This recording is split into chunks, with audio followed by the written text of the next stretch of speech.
It's Ron Reader digs the universe.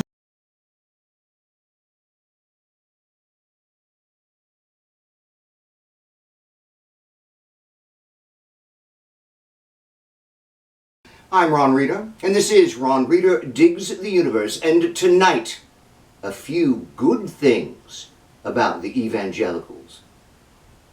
You may have seen the news over the weekend that Dallas-Fort Worth area megachurch pastor and former Trump advisor Robert Morris was accused of molesting a 12-year-old girl in the 1980s.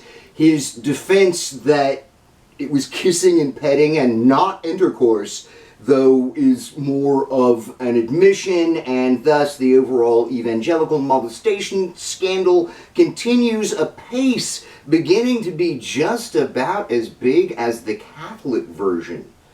But, you know what? I've done a lot of episodes about how anti-love, anti-agape the evangelicals are, about how they become fascist in their support for Trump, about how I no longer recognize them as Christians. I think it's important to talk about evangelicals often and at length, not only because they wield political power greatly disproportionate to their numbers, but also because, having once been an evangelical myself, I know that their superpower is the ability to appear as regular, ordinary, normal people when they are, in fact, far from normal, ordinary, and regular in their hateful, superstitious beliefs and malevolent goals for society. One of the ways they accomplish their semblance of normalcy is by having some genuinely good stuff mixed in with all the bad. I mean, I got some good stuff from my time growing up as an evangelical, which is probably another motivator for why I spend so much time talking about them. They are not beyond redemption. They gave me community and a sense of belonging and importance. In that community, I got a lot of public speaking experience. I mean, I went to speech tournaments in school and stuff, but this was different, better, more like being in that Norman Rockwell painting, Freedom of Speech. You speak, and it's taken seriously. I got leadership experience, which my mother loved because she just knew I was going to be a preacher someday.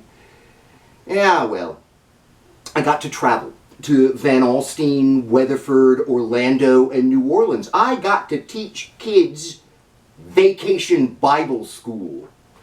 Indeed, the evangelicals gave me my love for and deep interest in the Bible, which is the most important literary work in the Western canon, whether you're a believer or not.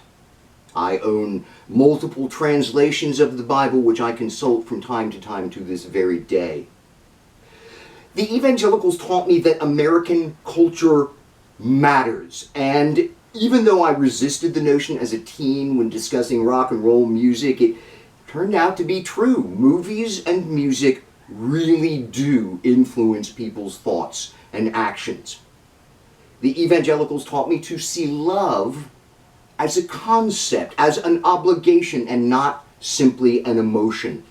Indeed, this likely is my biggest grievance with them.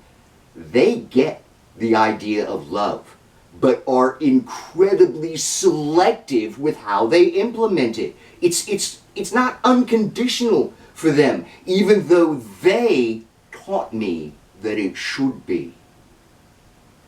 Finally, and most importantly, the evangelicals taught me to see morality as something that isn't easy, as something we must think about deeply, as something with which we must struggle.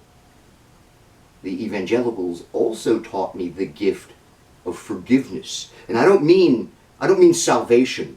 I mean when we forgive each other and ourselves. Forgiveness is a gift to all humanity. Pretty good stuff, huh?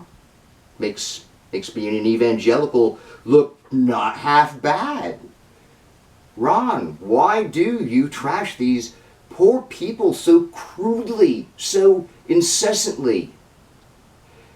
Well, it's the fascism.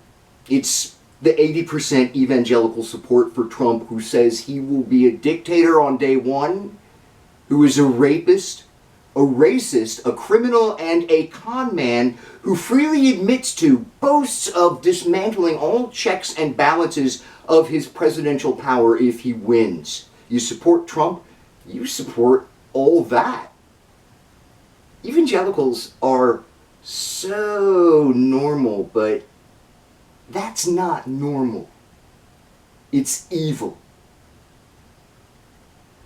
I'm Ron Reeder, and this has been Ron Reeder Digs the Universe. Join me, Ron Reeder, again next week for another episode of Ron Reeder Digs the Universe.